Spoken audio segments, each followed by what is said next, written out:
Hey everybody, this is James from Supplied Incorporated. I told you all that we were going to put up some samples and early release shoes. I'm trying to take care of that as best as possible. So today we have an exclusive release. I guess it's not really a sample. This is the HTM Kobe 10.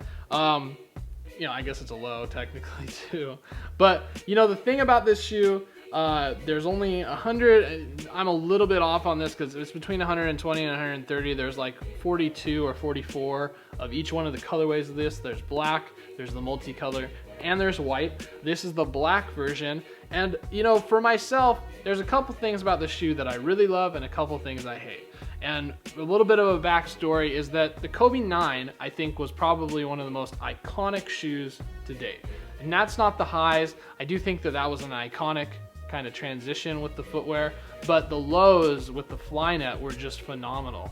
Once the Kobe 9 low Flyknit HTMs came out, it created this buzz that everyone was like, wow, why did those only release? There was only 120 of them in Milan, and it was just something that was super special. And then obviously we led into Nike eventually releasing that pair, not the HTMs personally, but the Kobe 9 low Flyknit, through Nike ID and through a couple releases like Beethoven's and stuff like that. And it was just an enormous response from people. That's probably, I want to say it's my favorite, bar none, that's the best Kobe that's ever come out. But I think in a lot of people's minds, that Kobe was such a significant thing for that brand, for the Kobe lineup.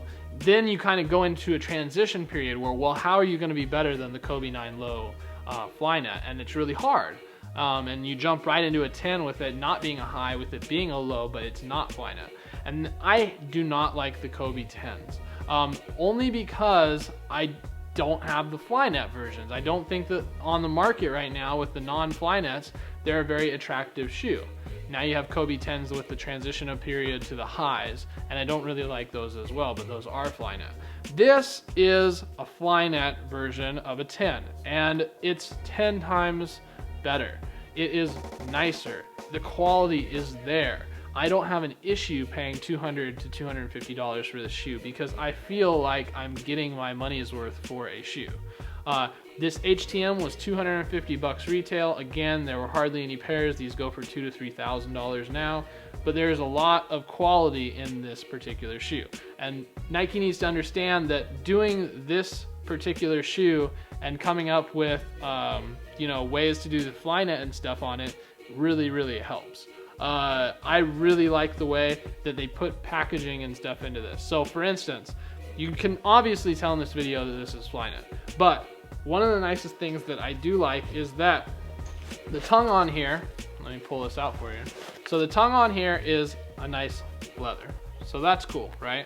And then the insole, which if I can pull it out of the shoe, which I should already have had done for you guys, has this rubberized Kobe Mamba emblem on it, which is nice. It also has the grip pads on the front, which I thought was cool. So you get a little bit nicer of an insole inside of it. Granted, again, this is a limited kind of exclusive release with the HTMs, but to have this just release in general shouldn't ever be an issue. You know what I mean? They did that already with the Kobe 9 Flyknits. There's no reason why they can't do that again with the 10s, and it's clearly a better shoe when it's like this. Other thing, there's not much going on with the sole that's any different. The coolest thing that I like about this shoe is that it has lace tips. So, you're all familiar with a Yeezy and a Yeezy 2 and how it has lace tips that come off and they're interchangeable with the gold and the silver. But with these, they have the same thing, but a little bit nicer. So the box, first off, is an HTM box, okay? So nothing super special, but it does say HTM. It's a pull-out box. Again, it's a premium. They were $250 or 250 euros. And the nicest thing is that it comes with this bag, this HTM bag, okay? Nice bag, nothing wrong about the bag. And inside the bag are really cool freaking laces. So these laces are 3M. So that's the pattern you're seeing on this. It all lights up. And in addition, they have the fasteners on the end, so you can put the lace tips on them, which is cool. So they not only gave you one set with it, they gave you a secondary set of laces. Then they gave you a third set of laces, which are just black, okay? And then they give you these sick lace tips. Now I'm gonna attach them. I'll show you what they look like. You guys will be able to see it right now. Man, these are hard to attach.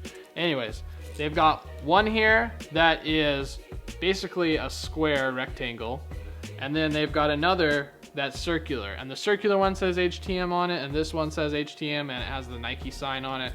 And these are cool. They're nice quality, they're heavy, they're nicer than the Yeezy clip, the Yeezy lace tip. So keep that in mind. These are I mean, this right here is, if every Nike packaging came with something special like this, came with a bag, came with 3 sets of laces with the extra detail, came with a pull-out box, had some more detail on it, I don't understand where we've lost the quality issues here on some of these mass-produced shoes. But then when we go to a pair like this, that's $250, right? I don't have an issue paying $250. Then you go to a pair like this that's more limited, and it's $250. You get all the quality at that price. But we have pairs like LeBron Elites that are $275 that are garbage. So keep that in mind. I think Nike needs to step up their quality to this level. Again, this is stuff where details put into it, and these do go for a lot of money now, but these only go for a lot of money because they're limited. If this had come out as a regular release, these wouldn't go for a ton, maybe $500 to $750, but you'd still have quality here. And that's what I care about when it comes to a shoe. So everything is kind of done well in here, and again, these tips look amazing on this particular shoe. The white pair is really nice as well. I will have a review video up for that.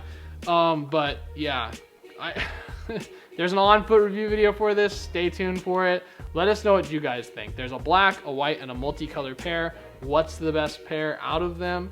What do you think? And if this had come out, would you have grabbed it?